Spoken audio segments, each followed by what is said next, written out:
नमस्कार दोस्तों, मैं हूं शान और आप देख रहे हैं SR न्यूज गुजरात। अल्ताफ भाई, क्या हकीकत है आज की ये जो बनाव बना है इसके बारे में? ये हकीकत, हमारा साफ सफाई का जुम्बेश चल रहा था तो ये औरतें आके मिल के पत्थर मारा, लोगों को, लड़कों को गाली बकने लगी और दूसरे सब इस एरिया के लोग आके यहाँ पर औरतें लोग आई, हमारे उनके सब रिश्तेदार लोग थे, तो ये औरतों में झगड़ा हुआ है। ये लोग हमारा नाम खोटा बदनाम कर रहे हैं। तो ये लोग आपका नाम ले रहे हैं कि अल्ताफ भाई के गुंडे आके। ये फेक बात है। हमारे को कौन गुंडे है? हमने किसके खिलाफ गुंडागिर्दी की है? ये तो हमारा थोड़ी बंगला बनाना है, बंगला थोड़ी बनाना, मेरा घर थोड़ी है। हम लोग कब्रिस्तान को एकदम अच्छी तरीके से रखना चाहते हैं। कब्रिस्तान खूबसूरत हो, ऊटी जैसा हमारा कब्रिस्तान हो, हम ये चाहते हैं। इनको सब किराए पे पहले मुस्लिम का में दिया है। वो नहीं, ये 1969 के अंदर ही धम्माल में आसरा दिया था इनको, इन लोगों ने अपना कब्जा बना लिया है। धीरे धीरे मकान बना के कुछ। हाँ, एक इंसान के 10-15 मकान है, 8 मकान है, किसी का 5 भाड़े की आवक हो गई है। और कौन से इंसान के पैसे दे दिए? और 1998 में इन लोग को मकान के पैसे भी दे चुके हैं और वटवा में भी इनको मकान दे दिए। उसके बावजूद भी इन लोगों ने मकान यहाँ खाली नहीं किया है। वक्फ कमेटी ने कुछ कहा? वक्फ कमेटी वाले जाते तो उनसे दादागिरी करते ये लोग। तो उन्होंने केस किया, केस जीत भी गए। नारोल में भी दिया इनको मकान। उसके बाद खाली क्यों नहीं कर रहे? ये खाली बस इनकी दादागिरी नंगाई। पुलिस स्टेशन आ जाते, पुलिस स्टेशन आ जाते ये लोग। 2 नंबर का धंधे चालू है ना, इसलिए इनके 2 दारू, MD, चरस, गांजा। आप लोग खुद इंटरव्यू कर लो, रात के जुआ चलता है कब्रों पे, हमारी कब्रों पे, हमारे माँ बाप, हमारे खानदान की कब्रों पे जुआ चलता। हम ये बर्दाश्त नहीं करें। लेटरिन वहाँ आप देख लो, औरतें ना, औरतें लोग लेटरिन कब्रों पे बैठ के करती है। औरत का हमारे अलाउ नहीं है कब्रिस्तान में। जीते जी जाए, मरने के बाद ही कब्रिस्तान में औरत की एंट्री है। आप लोग सब क्या चाहते हो? हम कब्रिस्तान को क्लीन कराना चाहते हैं। कितने सालों से अल्ताफ भाई लोग रहते हैं? ये लोग कितने साल से रहते हैं? जिसको वो डेटा देता ही नहीं है। ये तो बोलेंगे हम 100 साल से रहते हैं। 100 साल से थोड़ी रहते ये लोग। ये बोलेंगे 50 साल से रहते, कोई बोलता 20 साल से रहते हैं। हमने तो देखा नहीं, इनके पास एविडेंस ही नहीं है। प्रूफ नहीं है इनके पास कोई प्रूफ नहीं है। अनलीगली रहते और इसमें बांग्लादेशी भी रह रहे हैं। बाहर के लोग। सरकार को ध्यान होना चाहिए और पुलिस एहतराम करती है कब्रिस्तान का, तो पुलिस जाती नहीं है कि कोई ये लोग पुलिस के ऊपर भी आक्षेप कर देवे। आज आपका इंजाम लगा है उनके घर तोड़ने का। आप देख लो, घर देख लो, किसी का घर टूटा है। 200 वार के मकान में रहते वो लोग, 300 वार के मकान में, 500 वार के मकान में रहते। 4 दिन पहले अंदर जुगाड़ी पकड़ा है, इंजाम लगा है, औरतों के ऊपर हाथ उठाया। प्रूफ दे ना, कुछ भी बोल सकती है। वो तो कुछ भी बोले। आपको भी उनके 20 मकान है। मारा आक्षेप तो गमे ते થઈ શકે છે। ગુનેગાર ઇન્સાન अपना गुना बताया આક્ષેપ તો ગમે તે થઈ શકે છે। અત્યાર સુધી ઘણા બધા આટલા છેલ્લા જ્યાં સુધી મને ખબર છે ત્યાંથી 2.5 થી 3 મહિનાથી આ કાર્યક્રમ નિરંતર ચાલી રહ્યો છે। 5 મહિનાથી રેગ્યુલર દર રવિવારે યુવાનોના જૂથ સાથે અને વૃદ્ધોના અને સામાજિક આગેવાનો અને ઘણા બધા પત્રકારો અને પોલીસના આગેવાનો, સરકારના આગેવાનો, ચૂંટાયેલી પાંખના કાર્યકર્તાઓ પણ ત્યાં આગળ આ ઝુંબેશમાં સાથે હતા। સરકારશ્રીએ 10 લાખ રૂપિયા જેવી માતબર ગ્રાન્ટ પણ મંજૂર કરેલ છે। જો ગ્રાન્ટ મંજૂર કરી હોય ને એક યુવા સારું કાર્ય કરતો હોય તો તે ત્યાં પર ગુંડાગીરી ક્યાંથી કરતો હોય? જો ગુંડાગીરી કરતો હોત તો પોલીસ 5 મહિના સુધી શું સૂઈ રહી હતી? 5 મહિના જેવી માતબર વસ્તુ થાય ત્યાં સુધી કોઈ ના કરતું હોય, પોલીસ સપોર્ટમાં હોય, કોર્પોરેશન સપોર્ટમાં હોય, तो પછી કઈ રીતના આ વસ્તુ આક્ષેપ સિદ્ધ થઈ શકે? અને જો આક્ષેપ હોય જ, એ લોકોનો આક્ષેપ હોય તો એ લોકો આક્ષેપ સિદ્ધ કરે કે આ લોકોએ હુમલો કર્યો છે। પૂર્વ કાઉન્સિલર ઇસાકભાઈ। आज मामलो શું હતો? ये चारतोड़ा कब्रिस्तान की मुहिम पिछले 20 सालों से मैं ये मुहिम से जुड़ा हूँ। जब हमने कब्रिस्तान खाली कराने की मुहिम उठाई थी, पूरे शहर के मुसलमान उलमाओं को कब्रिस्तान चारतोड़ा कालीदास 4 रस्ते पे एक बहुत बड़ा जलसा किया था। वो जलसे के बाद लोगों ने आकर अपनी चाबी खुद हमें स्टेज पर आकर दे दी कि हमें कब्रिस्तान में रहना नहीं है, क्योंकि कब्रिस्तान मुर्दों के रहने की जगह है, जिंदों के रहने की जगह नहीं है। इसलिए लोगों ने वो मौलानाओं की बात की तायीद करते हुए मौलानाओं ने ये भी कहा था कि ये फतवा आलमगिरी है कि जहाँ नया कब्रिस्तान बनाया जाए वहाँ आप अल्लाह का घर भी नहीं बना सकते। ये फतवा आलमगिरी है। उसके बावजूद इंसानों के रहने का घर तो मतलब ही नहीं है, मसला ही नहीं है, पॉसिबल ही नहीं है कि कब्रिस्तान में किसी का घर हो। लेकिन एक रहमदिली के नाते 1979 में हमारे बुजुर्गों ने एक रहम खाकर 1969 में जो दंगा हुआ था उसमें रहम खाकर इनको आसरा दिया था, गिने चुने लोगों को। लेकिन उसके बाद जैसे मकानों ने बच्चे दे दिए, 1 के बाद 2, 2 के बाद 4, 4 के बाद 10, 10 बाय 10 के मकान दिए थे इन्होंने इन लोगों को उस 69 के अंदर। आज आप जाकर देखेंगे कि 200 वार 300 वार पर इनका कब्जा है। एक मकान हमने तोड़ा था जब इन्होंने हमको मकान के बदले हमने इनको ज़मीन दी थी वटवा में, नारोल में जगह दी थी।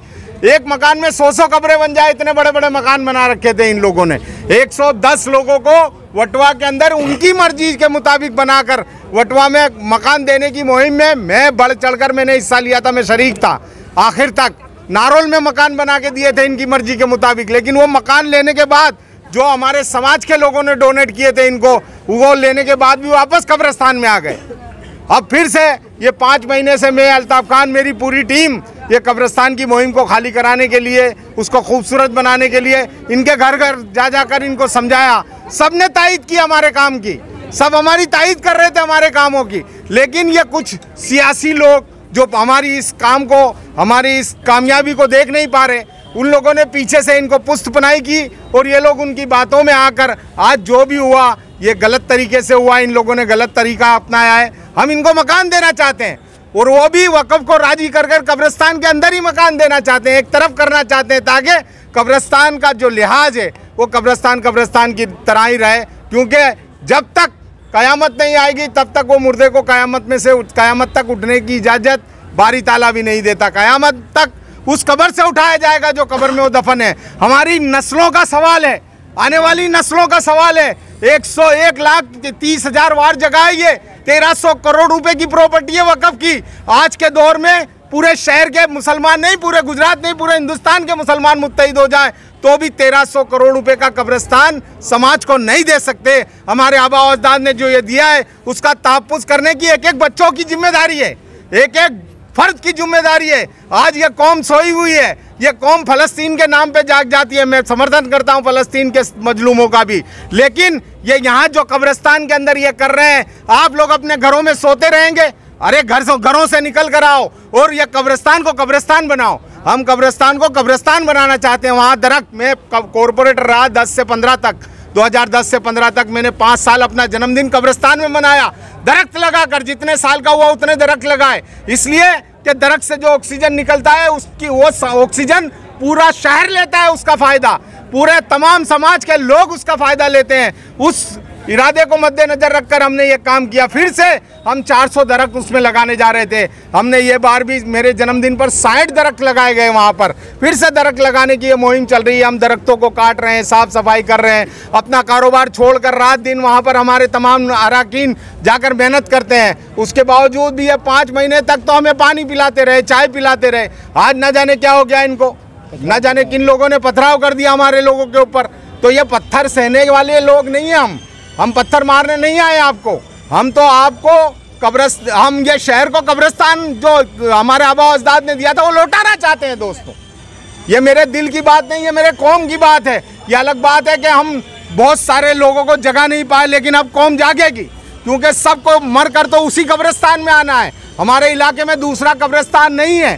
कालूपुर से लेकर सरकार भी नहीं देती, बार बार सरकार से जब भी सरकार से डिमांड की गई कब्रिस्तान नसीब नहीं होता। अंतिम धाम के अंदर काउंसिलरों का बजट भी नहीं लगता था। ये तो जब सदन में हमने चिल्लाया कि अंतिम धाम यानी कब्रिस्तान भी होता है, तब कॉरपोरेटरों का बजट लगने लगा। बेशुमार काउंसिलरों का, धारासभ्यों का बजट लगा है वहाँ रोड रास्ते बनाने में। हम रोड बना देते हैं तो क्रिकेट खेलते हैं, हम लाइट लगा देते हैं तो जुगार खेलते हैं, हम कब्रों की साफ सफाई कर देते हैं तो गंदगी करते हैं। आज ये सारे जो भी जुल्म ये अंदर कर रहे थे, हम इनको समझा रहे थे। ये सच्चाई है चार तोड़ा कब्रिस्तान की। और मैं आह्वान करता हूं आपके माध्यम के जरिए से कि शहर का एक एक मुसलमान जाग कर आए, शहर का एक एक मुसलमान निकल कर आए अपने घरों से। आपके आबा अजदाद को आज नहीं तो कल उसी कब्रिस्तान में आना है, और उस कब्रिस्तान के तहफ़्फ़ुज़ के लिए हमको जो भी करना पड़े हम वो करने के लिए तैयार हैं। हम इनको कब्रिस्तान में जगह देना चाहते हैं, लेकिन ये वो लोग नहीं है, क्योंकि ये मुसलमान ही नहीं है, ये मुसलमान है ही नहीं। और मैं ऐसी बातें करता हूं तो हमारे उलमा इकराम जिनके हाथों में मगफिरत का ठेका है मुझे दोजख में डाल देते हैं। अब ये बताओ, कब्रिस्तान को बचाना गुनाह है? अल्ताफ खान या उसकी टीम जो ये काम कर रही है, इलाके के नौजवान जो ये काम कर रहे हैं, ये क्या गुनाह कर रहे हैं? एक बेहतरीन काम किया जा रहा है। एक क्या कहते हैं कि एक मिसाल कायम की जा रही है, और ये मिसाल की वजह से पूरे देश के अंदर कब्रिस्तानों की सफाई की मुहिम चलने लगी है। आप देखें यूट्यूब पर कितने कब्रिस्तानों की सफाई हो रही है। ये एक जो जज्बा लेकर अल्ताफ खान और उसकी टीम उठी थी, ये वो जज्बा है दोस्तों।